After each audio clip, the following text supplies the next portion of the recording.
Companies Act, Section 228, Applicability of Inspection, Inquiry, and Investigation Provisions to Foreign Companies.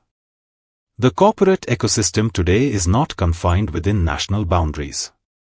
With the rise of globalization, foreign companies frequently engage in business activities within India, whether by establishing a place of business, appointing agents, setting up subsidiaries, or entering into partnerships with domestic companies. The regulatory oversight of such entities is essential to ensure that their operations within Indian territory comply with the principles of transparency, accountability, and legal compliance established under Indian law. In recognition of this, Section 228 of the Companies Act, 2013, provides that the same legal framework that governs inspections, inquiries, and investigations of Indian companies shall, with necessary modifications, also apply to foreign companies operating in India. This section forms a crucial component in the regulatory machinery aimed at ensuring that foreign companies are not outside the scope of corporate scrutiny under Indian jurisdiction. Text of the provision. The provisions of this chapter shall apply mutatis mutandis to inspection, inquiry or investigation in relation to foreign companies. Though succinct, this provision carries significant legal implications and operational consequences. Let us break it down in a comprehensive manner. Understanding the phrase, mutatis mutandis. The term, mutatis mutandis, is a Latin expression commonly used in legal drafting. It means, with the necessary changes having been made or, with the respective differences taken into consideration. In this context, Section 228 implies that the provisions laid out in Chapter 14 of the Companies Act, 2013, which deal with the inspection, inquiry, and investigation of companies incorporated under Indian law shall also apply to foreign companies, with appropriate modifications that account for the differences in corporate structure, jurisdiction, and operational framework between domestic and foreign entities. Scope and purpose of Section 228. Section 228 ensures that foreign companies are subject to the same level of regulatory scrutiny as Indian companies, particularly when they conduct business in India or maintain a place of business within the country. This means that the following powers and processes under Chapter 14 can be extended to foreign companies.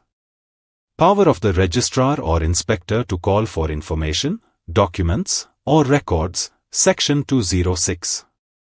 Conduct of inspection or inquiry based on such information, Sections 206 to 207. Appointment of inspectors to investigate the affairs of the company, Section 210. Investigation into affairs based on complaint or public interest, Sections 213 to 214. Freezing of assets, imposing restrictions on securities, and taking actions based on the inspector's report, Sections 221 to 224. And penalties for non-compliance, fraud, or obstruction of the investigative process. Thus, if a foreign company is found to be engaging in fraudulent, illegal, or oppressive practices, or if there are credible complaints from stakeholders or findings of regulatory violations, Indian authorities have the statutory right to investigate and take appropriate legal action. Examples of applicability. If a foreign company with an Indian branch is suspected of money laundering, accounting fraud, or mismanagement, the Ministry of Corporate Affairs, MCA, may authorize an inspector to carry out an investigation under Chapter 14, treating the foreign company as though it were a domestic entity, subject to necessary jurisdictional adjustments. If such a foreign company fails to cooperate or refuses to furnish documents, it may be subjected to penal provisions similar to those applicable to Indian companies under Chapter 14. If the foreign company is found to have misapplied funds, or if its Indian operations are causing prejudice to shareholders or public interest, actions such as asset freezing, legal prosecution, or disgorgement of undue gains can be initiated under Sections 221 and 224. Legal and administrative considerations. A. Jurisdictional reach. While Section 228 gives Indian authorities the power to investigate foreign companies, such investigations are generally limited to activities undertaken within Indian territory or having a direct impact on Indian stakeholders.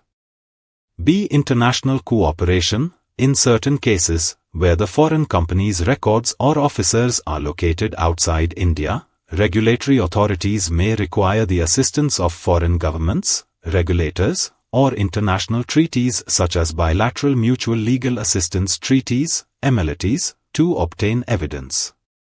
C. Compliance obligations. Foreign companies are required to maintain books of accounts, file returns, and comply with statutory obligations similar to Indian companies, as per Section 384 of the Companies Act, 2013.